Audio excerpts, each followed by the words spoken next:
nom du Seigneur soit encore béni parce que c'est ça notre mission. Bénis le nom du Seigneur au travers des messages que nous donnons. Nous subissons beaucoup négativement de la part des enfants des ténèbres. Nous subissons négativement des injures, des paroles très injustes. Mais nous continuons notre mission et notre marche avec le Seigneur. Ce qui est sûr, c'est ce qui est certain, c'est la mission que nous avons confiée par le Seigneur que nous annonçons. Et nous continuerons de l'annoncer jusqu'à ce que la fin du monde se présente. Alors, aujourd'hui, je suis venu encore afin de répondre à une question bien précise. C'est de savoir, selon la question qui m'a été posée, par qui sommes-nous sauvés? Mais aujourd'hui, je n'ai pas trop traité cette question dans sa profondeur, mais juste vous donner la superficie démesurée de la question qui m'a été posée par un certain nombre de personnes, alors que j'aimerais donc traiter. La Bible est claire. Et si la Bible est claire, c'est que les Écritures aussi sont claires. Par qui sommes-nous sauvés?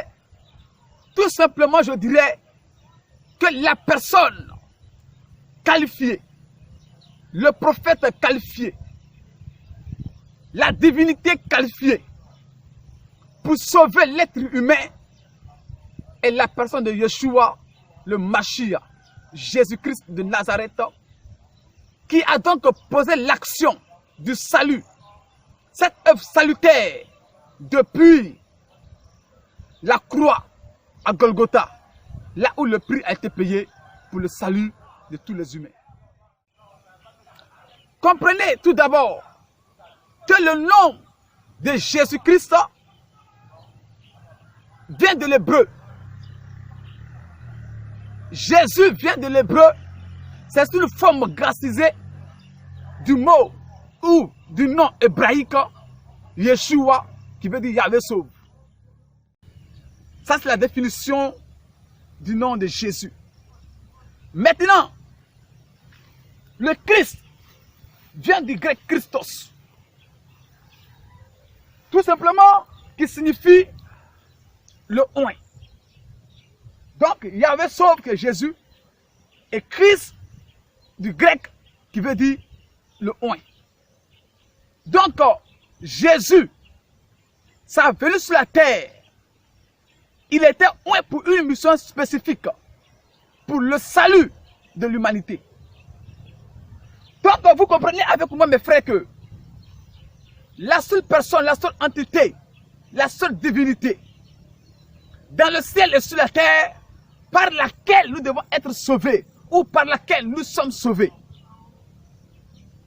est Jésus-Christ. Alors, nous sommes sauvés par cette personnalité importante qui a eu cette lourde responsabilité de sauver les humains depuis Adam jusqu'à la fin du monde, au dernier bébé qui naîtra.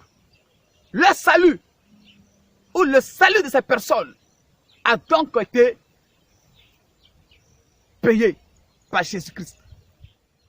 Alors, ni Mohammed, ni Bouddha, ni Jonas Swangele, ni ce fameux Kakou Philippe, ou je ne sais qui encore, n'est capable de sauver, même ne serait une petite fourmi. Alors, si ces personnes sont incapables de sauver même un petit insecte, ce n'est pas les humains qui peuvent sauver. Parce que d'abord, pour que tu sois un sauveur, il faut être détenteur et dépositaire de la vérité. Mais il y a beaucoup de compromissions dans la mission de Mohammed le prophète en islam, assez de compromissions indescriptibles dans les propos donc de Julius Swangele et aussi de Kakou Philippe. Et toutes ces personnes qui se disent alors venues sauver le monde, pour moi, j'assume ma responsabilité. Bon, pour ne pas piétiner la moralité de ces personnes parce que ce sont des humains comme moi, tout simplement diluer mes propos, mais dire que ces personnes ne sont pas capables d'apporter un fragment de salut à qui que ce soit. La première chose que nous devons savoir est de comprendre qui est détenteur de la vérité et qui est dépositaire de la vérité. Le seul détenteur de la vérité, c'est Dieu lui-même, qui est créateur des cieux et de la terre. C'est lui qui est détenteur de la vérité absolue, parce que lui-même, il est la vérité. Oh yes. Le Seigneur est digne de recevoir l'honneur, la puissance et la gloire. Tu veux te rapprocher de lui en ce jour? Viens avec